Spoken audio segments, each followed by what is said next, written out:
Hi, it's Hope and welcome to the video. This is my Jenga TBR for the month of April, and I just realized that it has been exactly 1 year since I started my Jenga TBR. I started it in April of 2020, and if I would have realized, I would have done something special for this, but I did not realize until I literally sat down to film and was thinking that hasn't it been 1 year? And yes, it has been 1 year, which, how has it been a year since I started doing this? I swear it feels like it's been only a couple of months, but I started it of April of last year. So if you don't know how this goes, I pick eight Jenga pieces, and each piece has a prompt on the back, and I have to fill the prompt with a book and all of that. And let's quickly go over March's TBR, which it's currently the 29th when I'm filming this.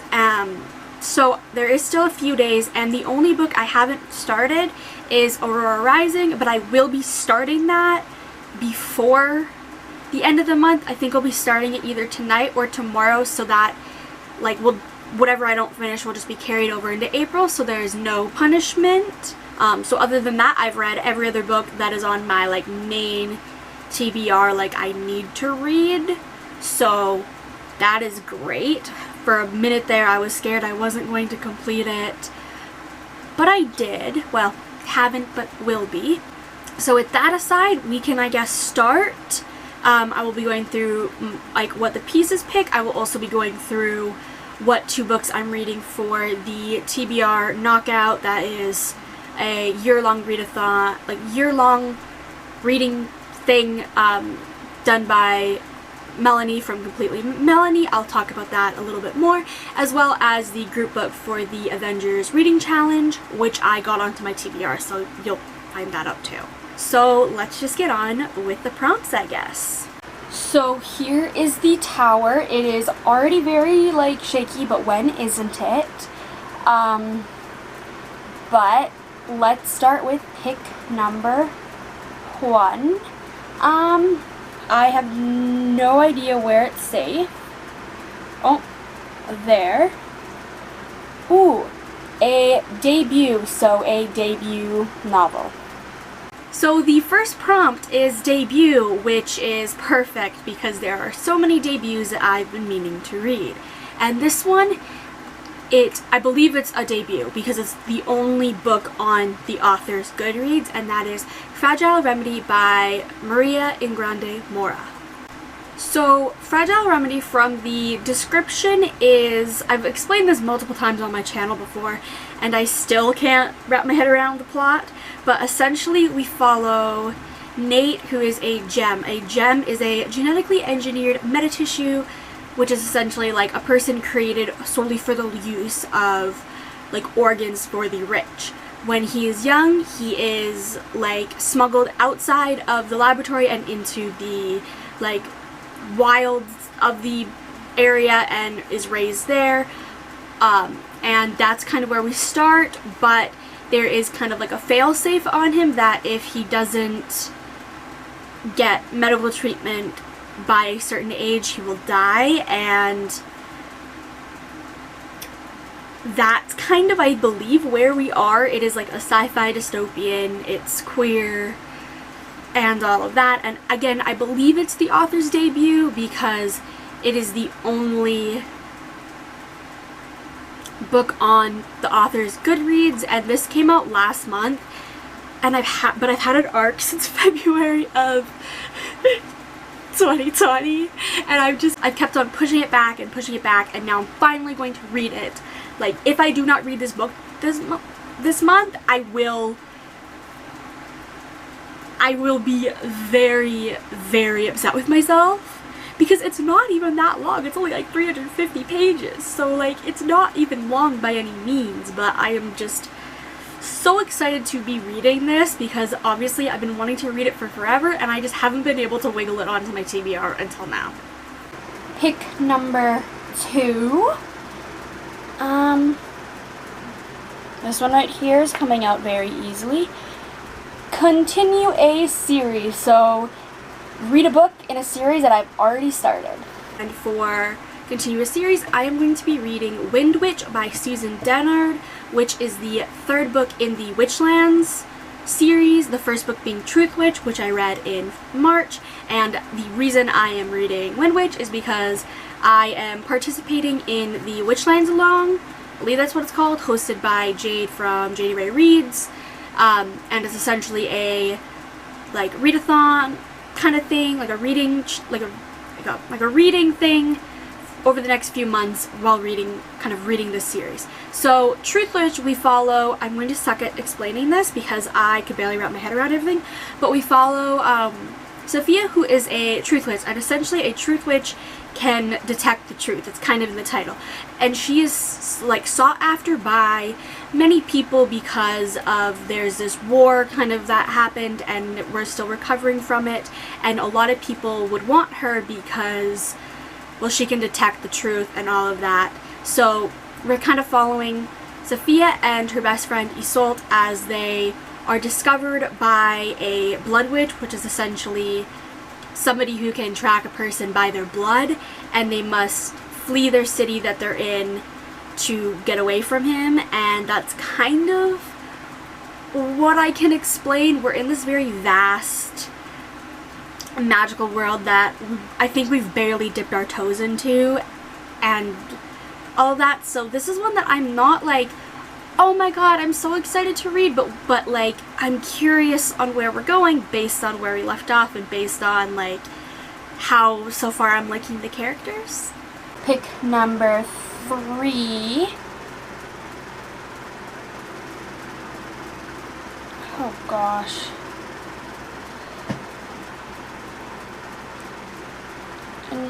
Oh my lord, that is the world's worst idea. This one right here is now only on 1, and we're only 3 picks in.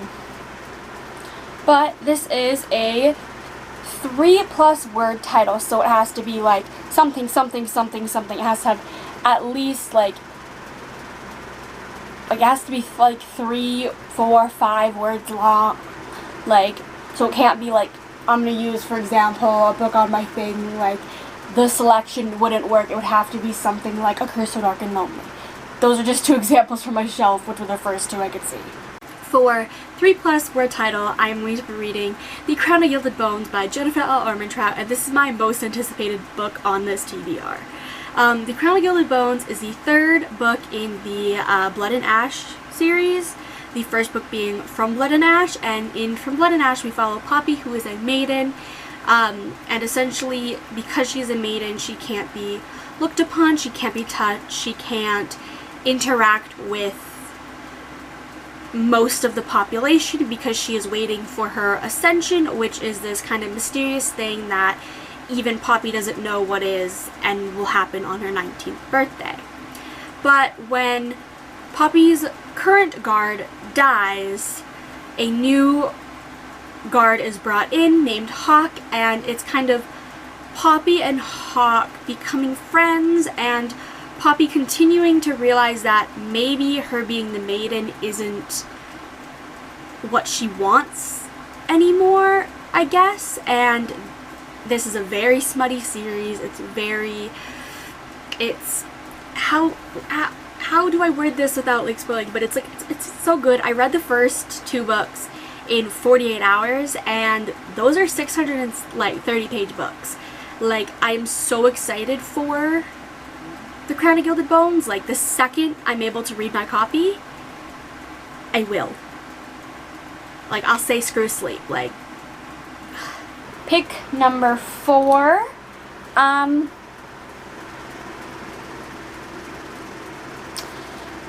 Maybe try one of these. Nope, that one would. Okay, this one on this side.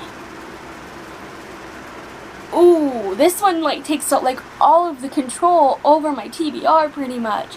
So the lowest rated. So for the lowest rated, I will take all of the books that I have on Goodreads and pick the lowest rated book on my Goodreads to read. So for lowest rated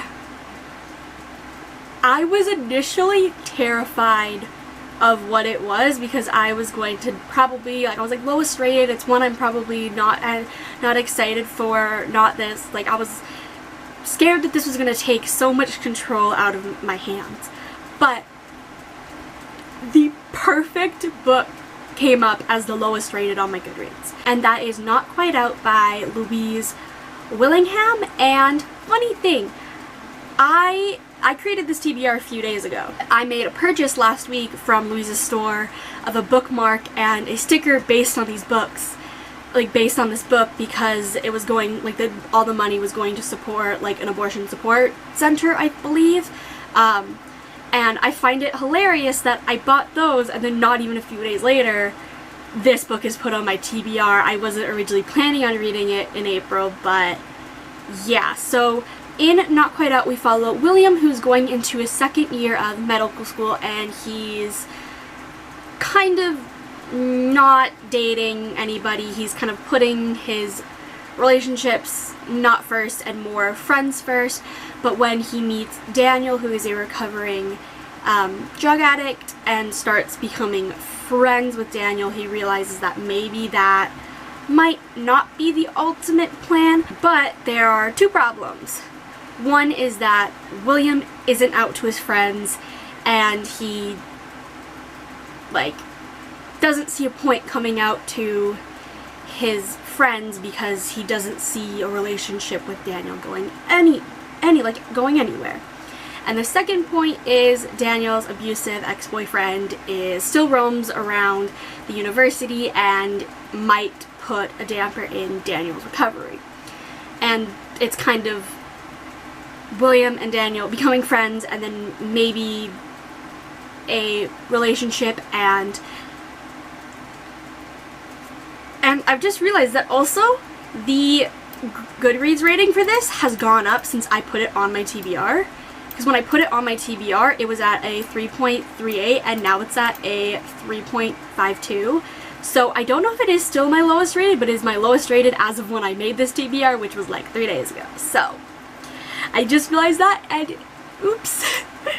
But I'm so excited to be reading that because it's just, I just know I'm gonna like it probably. If I don't, I will be very offended, but like I've heard such good things about this, like the author keeps on hyping it up, and I'm just like, yeah, go ahead. Pick number 5. Okay, maybe one of these bottom ones. Nope. Maybe one of these. Oh gosh. Oh. I don't like this. A genre I usually don't read. I say the genre I usually read is fantasy, so anything that is not fantasy. For genre I usually don't read, I'm going to be reading Containment by Caryn Lix, and this is the sequel to Sanctuary, and Sanctuary I read in March. So Sanctuary, we essentially follow Kenzie, who is a junior guard at Sanctuary, which is a prison in space for teenagers with superpowers, because years ago children with superpowers started to emerge, and some of them are dangerous, so they end up on Sanctuary. And when some of the guards have to go to Earth, leaving Kenzie with her mother, who is the main guard, and another guard, things start to go awry when Kenzie gets kidnapped by some of the prisoners, and it is revealed that there are things on the prison that shouldn't be. That's kind of all I can explain. It is like a horror sci-fi that I enjoyed a lot, but I am so excited to be continuing with this series. I originally, the only reason I put Sanctuary on my TBR last month was because of the Avengers Reading Challenge, and now I'm continuing with the series, and I'm really excited to see where it goes, because we left off at a part where it was oh my gosh, this plan sounds awful, but I'm here for it. And there was a romance that started that I kind of liked, and the characters I really liked. Pick number 6. I am super worried because this one's on 1, and then this one has 1 missing, and then the row above has 1 missing on this side, and then nothing on the bottom's moving. Nothing on the top is moving. Oh no. I don't want to have to add an extra 2 books to my TBR this month.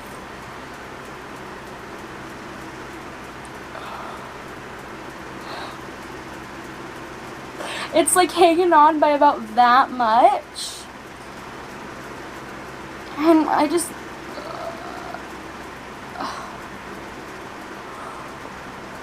I wish you would have been able to see that. Oh my gosh. Ooh, a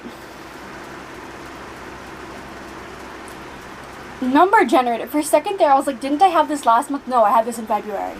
I couldn't have had it last month. The last month is up here. So number generator. This is, I take the amount of books on my Goodreads, like, want to read, and I pick the number that correspond, like, I pick the book that corresponds with the number. So let's say it's number 92. I'd have to go on Goodreads and find, like, which book is number 92 and read that one. If it's the, like, second or third book in a series, I read the first in the series. If it's not released, I redo the number. For number generator, I got the number 153, which corresponds with Girl Made of Stars by Ashley Herring Blake.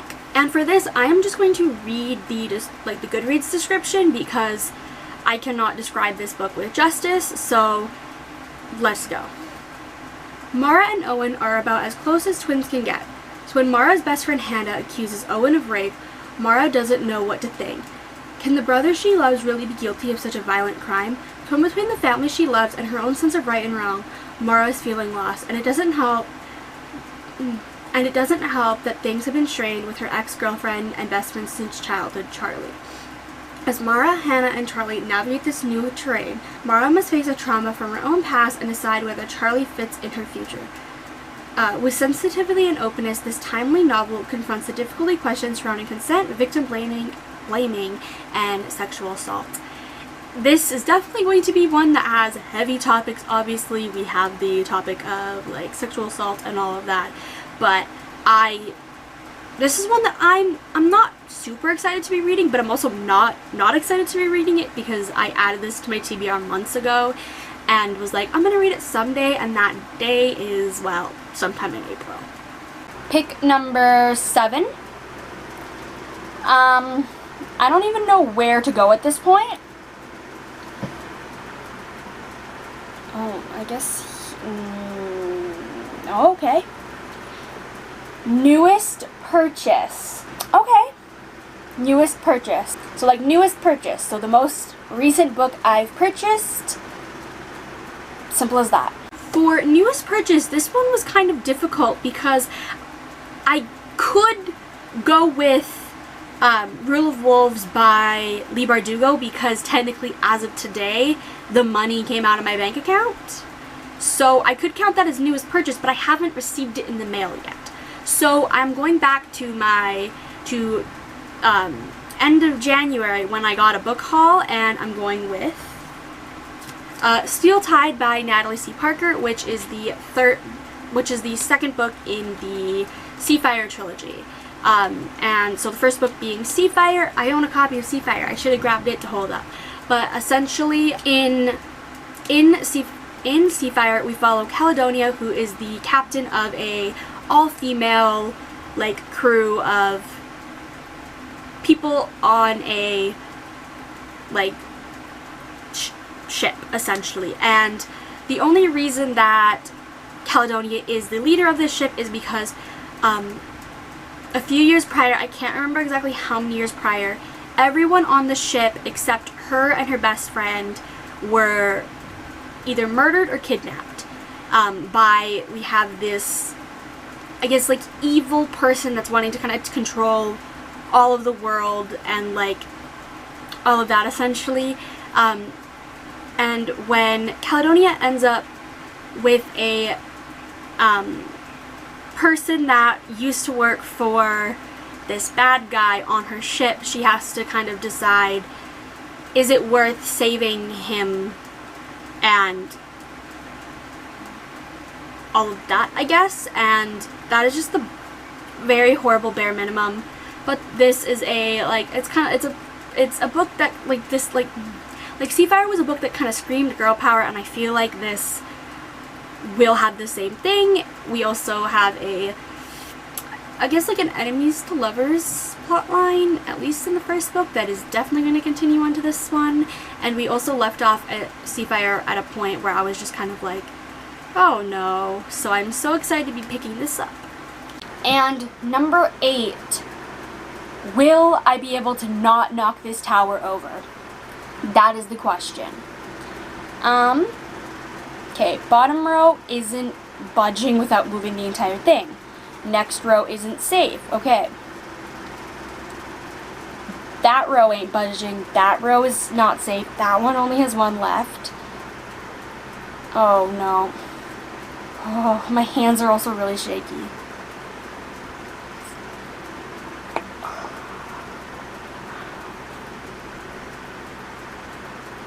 You see that, right? How it's literally just like, oh my gosh. And beautiful cover. So just a book that has a cover that I think is beautiful.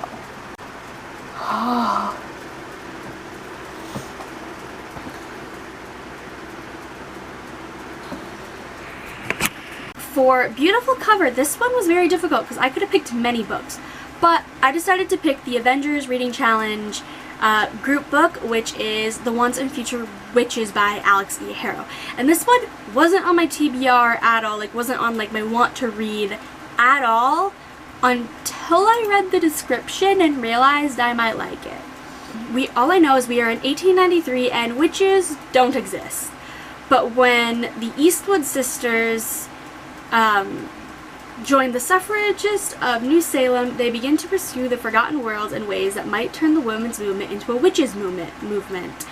And so it's essentially like these sisters joining this movement that originally was a women's movement, but now they're dabbling in witchcraft. And that's all I know. Like, the Goodreads description is all I know. So yeah, this is an adult historical fantasy, which I've never read an adult historical fantasy. I've read adult fantasy, but I've never read adult historical fantasy. So I feel like this one is going to be, I feel like it's either going to be a hit or miss. I really hope it's a hit because, like, I have liked historical fantasies that I have read, but I just don't know exactly how I'm going to like this. So those were the main books on my TBR. Now let's go into what I'm reading for a TBR knockout. So I will have the video like linked down below where Melanie announces all of these prompts, because you know the prompts for the entire year. So for prompt number 1, it's kind of based on, like, I think it's like April showers brings May flowers is like kind of thing, so it's like April showers. So the prompt number 1 is water on the cover or in the title, and I'm picking Steel Tide because there is like water in the background, obviously. For number 2, fresh and new, read a debut novel. I'm going to be reading Fragile Remedy by Maria Ingrande Mora. I've already talked about it. And there are 4 other books that I'd like to also get read this month that are just ones that I know I would like to read, and that is, I'd love to reread From Blood and Ash and A Kingdom of Flesh and Fire before I read The Crown of Gilded Bones. I'd love to also read King of Scars and Rule of Wolves as well. And then I'd also like to read The Burning Maze by Rick Riordan, but those last ones are like, I don't have to read them, I just would like to as well. But those are the books that I'm planning on reading this month. It's not that ambitious, I think, because I feel like a lot of them I'll really like. Like, I have a feeling like Containment I'll be able to read really quickly because it's a pretty fast-paced book. I have a feeling that Not Quite Out I will read really quickly because I typically read like contemporary romances pretty quickly. I also have a feeling that The Crown of Gilded Bones will go by pretty quickly because that is a series with that is a book with characters that I absolutely adore and I'm so excited to read that I feel like I'll just binge read it. But yeah, I hope you enjoyed this video, and let me know your TBR in the comments below. I'd love to hear what you're reading, if you're reading any books on my TBR, or overall what you're reading, I guess. But I hope you enjoyed this video. I said that before, so bye!